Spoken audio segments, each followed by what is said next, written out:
أعوذ بالله من الشيطان الرجيم. بسم الله الرحمن الرحيم. الحمد لله رب العالمين، حمدا كثيرا طيبا مباركا فيه.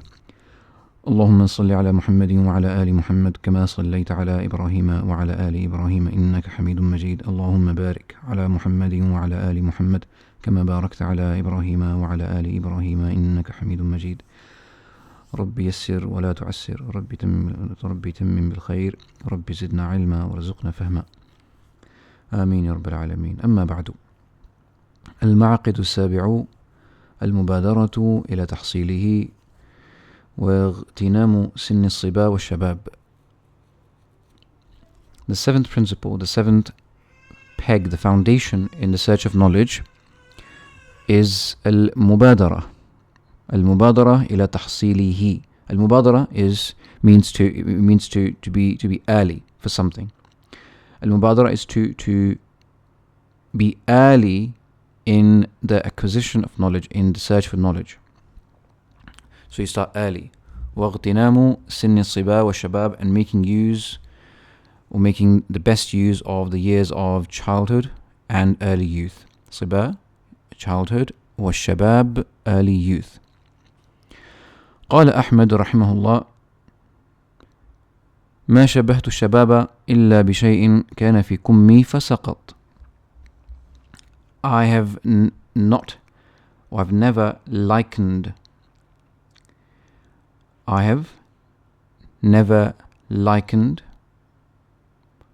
the youth, or I don't compare the youth except with a thing, إلا بشيء, except with a thing, كان في قمي, that was in my kummi, it was my foresleeve or sleeve, فسقط, and it dropped, it fell. That's how quick it was. That's how I liken my youth. The only thing I liken with the youth is a thing that is in someone's foresleeve and it falls without him noticing. That's how quick it goes. Subhanallah. والعلم في سن الشباب أسرع إلى النفس وأقوى تعلقا ولسوقا.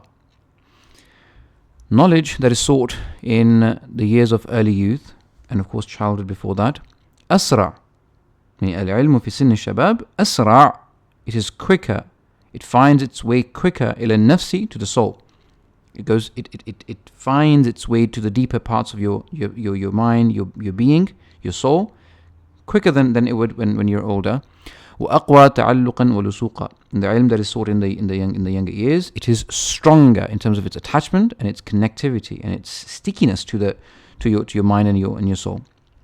It stays there. It's attached better. It's more attached to your mind and soul than the ilm that is sought in your early years. قال الحسن البصري رحمه الله. Imam al-Hasan al-Basri رحمه الله, he says: العلم في الصغر كالنقش في الحجر. The famous statement: العلم في الصغر كالنقش في الحجر. Knowledge sought in the youth, in the childhood, is like a naqsh, كالنقش. It's like a naqsh. Naqsh is a carving. في الحجر, in the stone. It's like carving in the stone. It never leaves. It never goes away. Even today, subhanallah, if you were to ever take a detour into the far lands of in Arabia and in the desert, for example, or even I think in some other places on earth, where older people, generations from thousands of years ago, have left their marks. They've drawn some pictures, or they've written something, inscriptions. These things are still found. Even today, the way they learn and study the orthography of the Arabic language, the written script of the Arabic language and its development, it's through the inscriptions on the stones throughout Arabia. Subhanallah, right? So the naqsh on the hajar, on stone, it stays. Subhanallah. So when someone seeks knowledge when they're young, when they're a child, it stays there. It stays like the carving on the stone. So it's very important that even if, and then the Shaykh is going to speak about those who seek knowledge when they're a bit older in a moment, towards the end of this chapter. But at this moment, if you're young parents, or if you have young children, or you are young yourself, then it's important that you make use. Ightinam is to make use, right? Is to make use of the young age that you have. If you're below anything that is 18 or below, you're still in the according to the modern standards. You're still a child, you're still, in your early years, and you still have a lot of freedom and flexibility in your life. This is the best time. Like, don't waste it. Make the most use of this time. Of course, the younger the better. But subhanallah, anything beyond 13, the teens are essentially the early shabab. This is the shabab age, right? All the way up to, let's say, early 18, 19, 20, perhaps 21. That's what early shabab is. And then after 20, you're essentially you're a man or a woman, طيب, and so on and so forth. Of course, these numbers are not exact, طيب. But the point is subtle. You have to start early, and you have to make use of your early years, especially the youth and your early youth. Most of the students, they are in that year, in the years of shabab, right? Some of them are quite young. Some of them are in the sighar. They're very, very young, mashallah, right? But I think between 13 and 15 as well. So it's very important that you guys who are listening, inshallah, make use of these years. Don't waste these years. And the parents who are listening, make sure that your children, it is your responsibility that your children learn at this age. Learn about Islam, learn about Aqidah, learn about the ghira, the dignity for the deen of Allah, the honor of the Rasul sallallahu alaihi wasallam, and so on and so forth. All the things that are important as a Muslim. The identity, the things that carve a Muslim's identity, things that make or formulate an identity for the Muslim. Make sure these things are given to the child in the early years, especially the Arabic language and the hifz of the Quran. فقوة بقاء العلم في الصغر كقوة بقاء النقش في الحجر. So the strength of the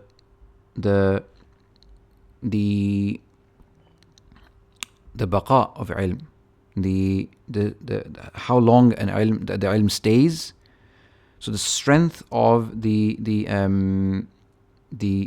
let's say the residency, or how long the thing stays, right? Baqa is to stay, right? Baqa is to be able to live long, or live on and stay, right? So the immortality, essentially, right? The strength of how ilm stays strong, the ilm that is sought in the youth, right? It's baqa, it's the reservoir of knowledge, the strength of this reservoir of knowledge in the youth is like the strength of this the remnant of the carving on the stone, right? The lasting of this knowledge in the youth is like the strength of lasting, right? That's the word, right? That's the right correct word. The strength of lasting of this knowledge in the youth is like that was sought in the youth is like the strength of the carvings lasting, in the stone. طيب inshallah. فمن اغتنم شبابه نال إربة. Whoever makes the best use of their youth, early youth, نال إربة. He will achieve نال. He will have attained إربه, his goal. وحمد عند مشيبه سراه, and he will praise at the time of his old age. مشيب is old age. His مشيبه, his old age. وحمد عند مشيبه, and he will praise when he's old. عند مشيبه, in his old age. سراه, his wisdom. Subhanallah. Okay, the things that he's gained throughout life, because he started early. He started seeking knowledge in his earlier years. طيب inshallah. So this implies that those who use their youthful years wisely, they will accomplish their ambitions, right? And they'll be respected and appreciated for their foresight, and they will of course appreciate this themselves. قال الشاعر: اغتنم سن الشباب يا فتى عند المشيب يحمد القوم السرى. Make the best use of the years of youth, O young man, and of course applies to the young woman as well. عند المشيب يحمد القوم السرى. It's when the old age arrives. It's in the old age that the people will praise the wisdom that you have acquired. Okay, your wisdom will be praised by the people in the old age. عند المشيب, in the old, when you're old. Subhanallah. It's only إنما السيل جمع النقط. طيب, the line that flows, or the river that flows, it's only the connection. It's only when drops, they come together. Or even when you draw a line, it's only when dots are connected, right? So it's things that you sought little by little in the early years, starting from the early years, the early youth, and you continue with it, right? To continue with it, subhanAllah. The example, that we gave in the memorization of the Quran masterclass, we said that, look, subhanAllah, if you just memorize 3 lines a day, you memorize the whole Quran in 8 to 10 years. طيب. And if you memorized 5 lines, just 2 more lines a day, which is not very difficult, just literally a few more minutes a day, then you will have memorized the Quran in 5 years. And if you just increase that by another 2 lines, you will have memorized the Quran in 3 years, or less, about 2.5 to 3 years. Subhanallah. Okay?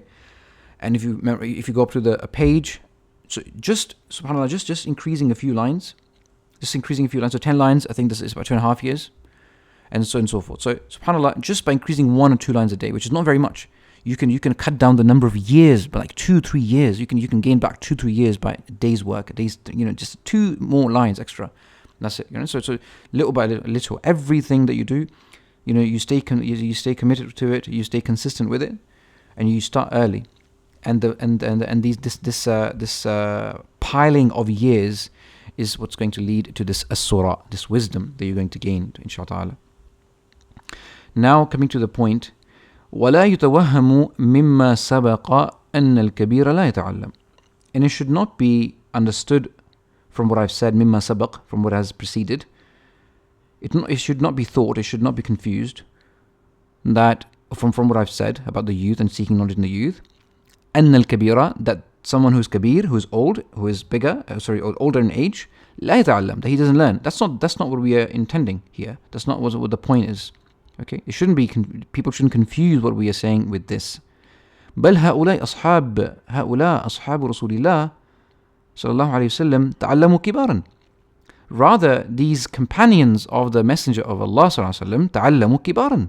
They learned knowledge when they were older. Much of them were older in age. Right? The Prophet ﷺ himself was 40, right?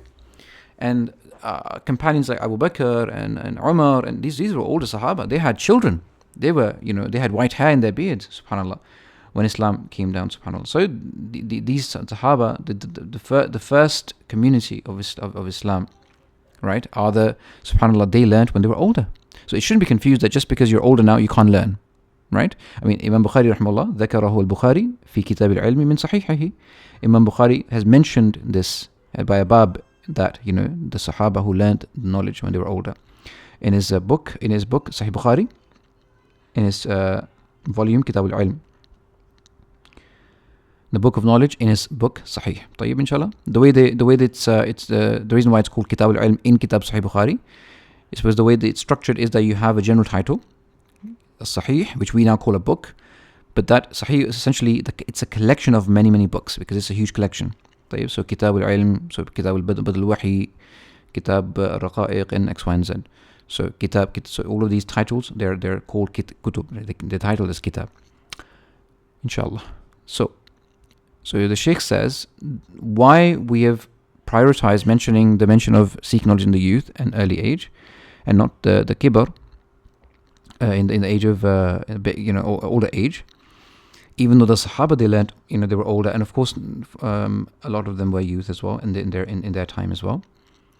It's because وَإِنَّمَا يَعْصُرُ التَّعَلُّمُ فِي الْكِبَرِ. It's because it is difficult to seek knowledge. So studying is difficult when in older age, when in a bigger age. كما بينه الماوردي في أدب الدنيا والدين. As Imam al-Mawardi, he has clarified in his book, as he's mentioned أدب الدنيا and أدب الدنيا والدين, in his book titled أدب الدنيا والدين, the manners of the dunya and the deen. لكثرة الشواغل. Now these are the reasons. لكثرة الشواغل, because of the abundance of occupations. You're busy with many things. وغلبة القواطع.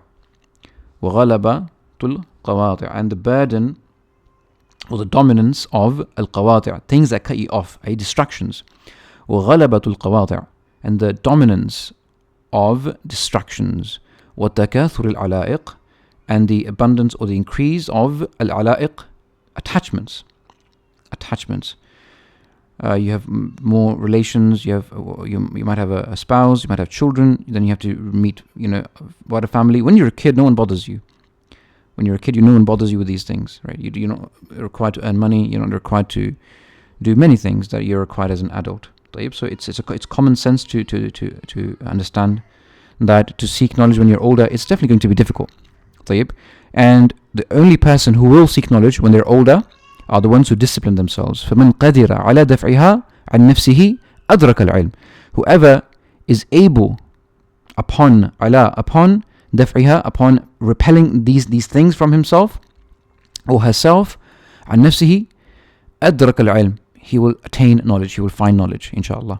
طيب. So it's all about, as we first started this journey with the masterclasses, on building a lifestyle of discipline, طيب, where everything is structured, where you give give studying its due time, where you have enough time for yourself, your mental peace, and you're exercising, you're keeping yourself healthy, and you have time for your family, and you have time for your work. Everything is time blocked. Everything is, and you stick to that.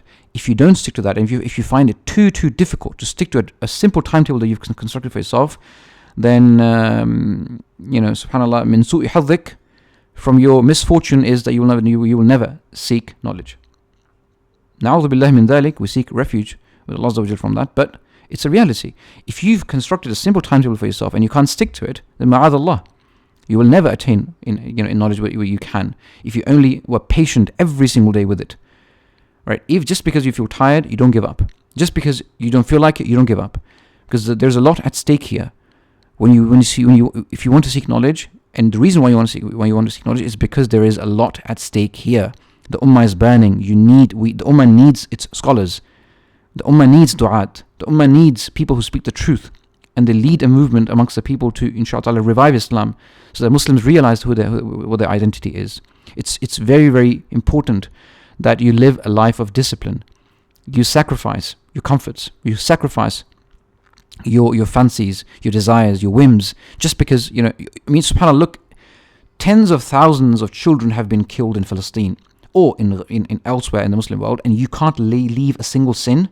A simple sin you can't leave off. It's too difficult for you to leave this, and you claim that you love the Ummah, you love Islam, and you feel the pain for the Ummah. You're a liar.